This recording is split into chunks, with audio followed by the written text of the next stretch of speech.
Wickham at Pemberley? Not him, of course, but her, Miss Pandora Wickham, his daughter. George Wickham is dead, and while Lydia sets off on a honeymoon with her new husband, she leaves her nearly 16-year-old daughter at Pemberley. Pandora arrives carrying 2 inheritances from her father, a small mysterious key and an old family brooch. Both seem to hide a forgotten secret, yet Pandora cannot unravel either mystery on her own.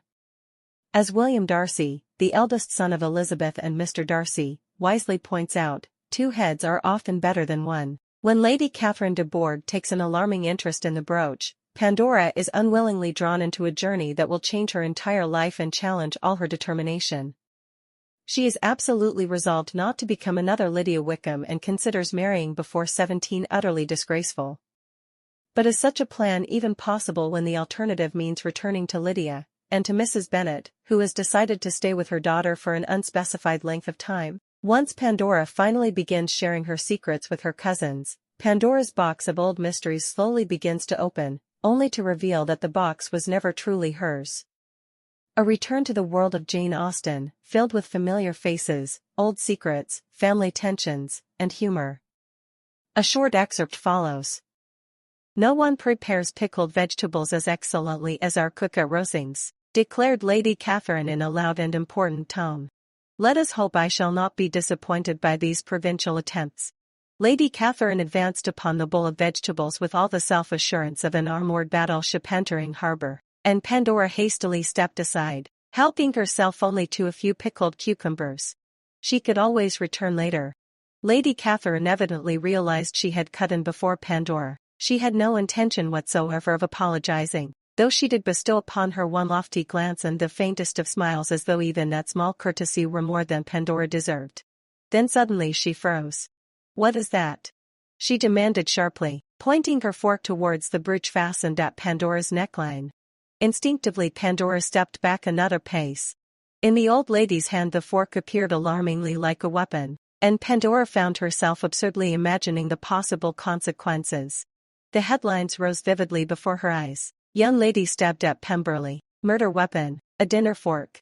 Aristocratic murderess arrested." Pandora was firmly convinced that being George Wickham's daughter constituted a crime in itself, and would almost certainly be regarded as a mitigating circumstance by any court in England. Lady Catherine might escape with nothing worse than a modest fine. "I asked you a question," Lady Catherine said coldly, moving still closer. "Where did you get that?"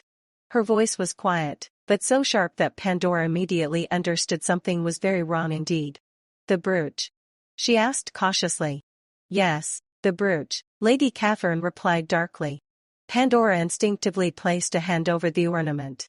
"It belonged to my grandmother," she answered slowly. "My father gave it to me." "Your grandmother?" Lady Catherine gave a disdainful snort. "Indeed." Pandora glanced helplessly about her. Colin noticed her desperate expression and immediately made his way towards them. "Give it to me," Lady Catherine commanded imperiously. "What?" Pandora stared at her in confusion. "Unfasten the brooch," Lady Catherine ordered. "I wish to examine it." The request struck Pandora as monstrously rude, yet she lacked the courage to refuse. She set down her plate, casting it one mournful glance in the process. She was starving. Instead of eating, she was trapped conversing with this dreadful woman while the food on her plate grew steadily cold. Reluctantly she handed over the brooch, which Lady Catherine examined at length. Julia, who had been standing nearby, edged closer in curiosity.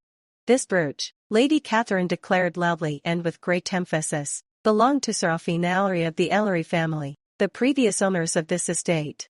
The Darcys purchased Pemberley from them, but the son of the first Darcy to reside here fell deeply in love with young Serafina and married her.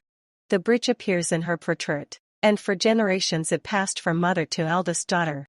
It disappeared sometime during the last century." "That brooch is mine," Pandora protested weakly. "This is a valuable possession belonging to the Darcy family," Lady Catherine continued. "It is something that ought one day to adorn Mirabella at her wedding or perhaps our Julia. I do not know where Mr Wickham acquired it, but there was only one proper course open to him. He ought to have returned it to its rightful owners." And with those words Lady Catherine closed her hand firmly around the brooch,